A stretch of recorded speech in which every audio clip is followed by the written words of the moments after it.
Hello বন্ধুরা, আপনি কি রবি সিমের ডায়ালের মাধ্যমে আপনি কত মিনিট আছে সেটা কি চেক করে যাচ্ছেন? তাহলে কিন্তু আজকে ভিডিও সম্পূর্ণ আপনার জন্য।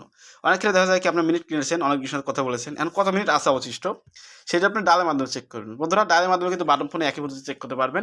আর আর আপনি যদি অ্যাপ দিয়ে চেক করেন সেক্ষেত্রে কিন্তু এমবি লাগে, তাই না?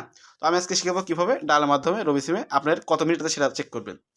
তো রবি সিমে ডায়ালের মাধ্যমে আমি চেক করে শেখাবো। তার আগে একটা কথা বলছি বন্ধুরা, ভিডিওর মাধ্যমে অনেক কষ্ট হয়। অবশ্যই চ্যানেলটি সাবস্ক্রাইব করবেন, অবশ্যই লাইক করবেন। লাইক করলে মোটিভেট হই। তো এখানে কি করবেন? রবি সিমে মিনিট চেক করতে চান তাহলে এখানে কি করবেন? এখানে ডায়াল করতে হবে। ডায়াল করতে হবে *1#। তোমরা আরও বলছি, রবি সিমে মিনিট চেক করতে ডায়াল করতে হবে *1#। তারপরে কল ট্যাপ করবেন। আমি এখান থেকে কল ট্যাপ করে দিলাম। আপনি কিন্তু কল ট্যাপ করবেন। এবার এখান থেকে যেটা রবি সিম সেটা সিলেক্ট করবেন। তো আমার এখান থেকে রবি সিম 1টা সিলেক্ট করলাম। আপনার যেটা হবে সেটা করবেন।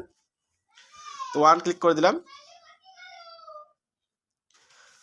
ক্লিক করার পর দেখতে পাচ্ছেন এখান থেকে আবার মিনিট এই দেখতে পাচ্ছেন, এখান থেকে উপর ব্যালেন্স আছে, নিচে মিনিট, এই যে মিনিট দেখতে পাচ্ছেন, মিনিট কিন্তু 0 মিনিট আছে। আপনার যত মিনিট থাকবে তত কিন্তু দেখাবে। দেখতে পাচ্ছেন আমার 0 মিনিট আছে, এই যে 0 মিনিট। আপনি যত মিনিট থাকবে তত কিন্তু দেখাবে। তো এভাবে কিন্তু রবি সিমে মিনিট চেক করতে হয়। আশা করি বুঝতে পেরেছি। যদি আমার ভিডিও দেখে এরকম উপকৃত হয়ে থাকেন, অবশ্যই চ্যানেলটি সাবস্ক্রাইব করবেন, কারণ আপনার জন্য আমরা এত কষ্ট করে ভিডিও তৈরি করি, তাই না? অবশ্যই চ্যানেলটি সাবস্ক্রাইব করুন, লাইক করুন, লাইক করলে মোটিভেট হয় আপনার আরও ভিডিও তৈরি করবো। তো দেখা হচ্ছে নতুন একটা ভিডিও নিয়ে। সুস্থ থাকুন, ভালো থাকুন, সবাইকে আল্লাহ হাফেজ।